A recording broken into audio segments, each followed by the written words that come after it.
நிறைய பேர் நான் ரொம்ப லீனாக இருக்கேன், உடல் எடை அதிகரிக்கலன்னு கவலைப்படுறீங்க.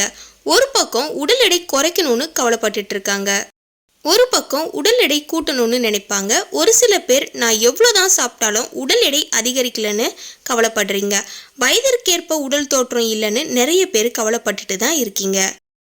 அதற்கு எந்த மாதிரியான உணவு முறைகளை எடுக்கணும், என்ன வழிமுறைகளை பின்பற்றணும்னு தான் டீட்டெயிலாக பார்க்க போகிறோம். குழந்தைங்கள்லேருந்து பெரியவங்க வரைக்குமே இந்த பிரச்சனை இருக்கும். இதுக்கு மெயின் ரீசன் என்னன்னா, குடல் பகுதியில் டைஜஷன் ப்ராப்ளம் இருக்கும், செரிமானம் ஆகாமல் இருக்கலாம், வயிற்று பகுதியில் புண்கள் மற்றும் அல்சர் ப்ராப்ளம் இருக்கும். அல்சர் ப்ராப்ளம் இருந்தாலே உடல் எடை அதிகரிக்காது. என்ன ஆரோக்கியமான உணவுகளை சாப்பிட்டாலும் உடல் எடை மெலிஞ்சிக்கிட்டே தான் இருக்கும். குடல் பகுதியில் புண்கள் இருந்தாலே உடல் எடை குறைஞ்சிக்கிட்டே இருக்குங்க. நம்மளுடைய இன்டெஸ்டைன் குடலில் சின்ன சின்ன புழுக்கள் இருக்கும்.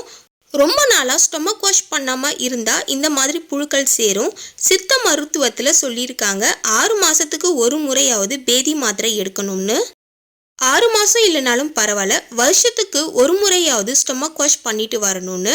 குடலில் பூச்சிகள் இருந்தாலும் உடல் எடை குறைஞ்சிக்கிட்டே இருக்கும், உடல் எடை மெலிஞ்சிக்கிட்டே இருக்கும்.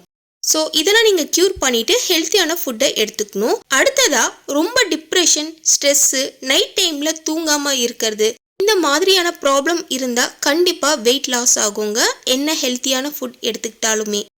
அடுத்ததாக ப்ரோட்டீன் டயட் ஃபுட்டை எடுக்கணும். ப்ரோட்டீன் டயட் ஃபுட் தான் உடலில் இருக்கக்கூடிய தசைகளுக்கு வலிமை சேர்க்கக்கூடியது. உடலில் சதை பிடித்து உடல் எடை கூட்டணும்னு நினைக்கிறீங்கன்னா ப்ரோட்டீன் டயட் ஃபுட்டை கண்டிப்பாக நீங்கள் ஃபாலோ பண்ணணும். நம்ம சேனலில் இதை பற்றி வீடியோ போட்டிருக்கேங்க, மறக்காமல் செக் பண்ணி பாருங்கள். அடுத்ததாக காலையில் எழுந்த உடனே நெய்யை உருக்கி ஒரு 2 டேபிள் ஸ்பூன் குடிக்கணும். இது நீங்கள் குடித்ததுக்கப்புறமா கொஞ்சமாக ஹாட் வாட்டர் மட்டும் எடுத்துக்கோங்க, 1 டம்ளர்.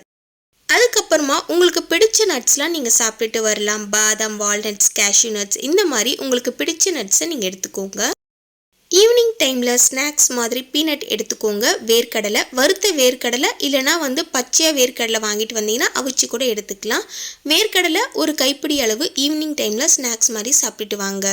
நிறைய பேர் ரொம்ப லீனாக இருக்குன்னு கவலைப்படுறீங்க. லீனாக இருக்கிறதுக்கு மெயின் காரணம் உடல் உஷ்ணம், அதாவது பாடி ஹீட்டு, வெள்ளைப்படுதல், இர்ரெகுலர் பீரியட்ஸ், இதெல்லாம் தான் மெயின் காரணமாக இருக்கும்.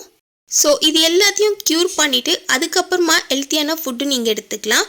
ஒயிட் டிச்சார்ஜுக்கு கருப்பு எள் இருக்குது பார்த்தீங்களா, ஸோ அது கூட வெல்லம் இல்லைனா கருப்பட்டி வெல்லம், இது கூட கொஞ்சம் ஏலக்காய், நாட்டு சர்க்கரை உங்களுக்கு ஓகேனா சேர்த்துக்கோங்க, இல்லைனா கருப்பட்டி வெல்லம் மட்டும் சேர்த்துட்டு நல்லா மிக்ஸ் பண்ணி இதை நீங்கள் உருண்டை மாதிரி பிடிச்சி சாப்பிட்லாம். வெள்ளைப்படுதல் பிரச்சனையை க்யூர் பண்ணும். இதையெல்லாம் நீங்கள் கரெக்டாக ஃபாலோ பண்ணிவிட்டு ஹெல்த்தியான ஃபுட்டை நீங்கள் ஃபாலோ பண்ணிங்கன்னா கண்டிப்பாக உங்களோட வெயிட் கெயின் ஆகும். ஸோ வெயிட் கெயின் பண்ணுறதுக்கு என்ன மாதிரியான ஃபுட்லாம் எடுத்துக்கலாம்னு சொல்லிட்டு நம்ம சேனலில் நிறைய வீடியோஸ் போட்டிருக்கேன். டைம் இருக்கும்போது கண்டிப்பாக வீடியோவை செக் பண்ணி பாருங்கள். இந்த வீடியோ பதிவு உங்களுக்கு பயனுள்ளதாக இருந்துச்சுன்னா நம்ம சேனலை சப்ஸ்கிரைப் பண்ணிவிடுங்க. Thank you so much. பாய்.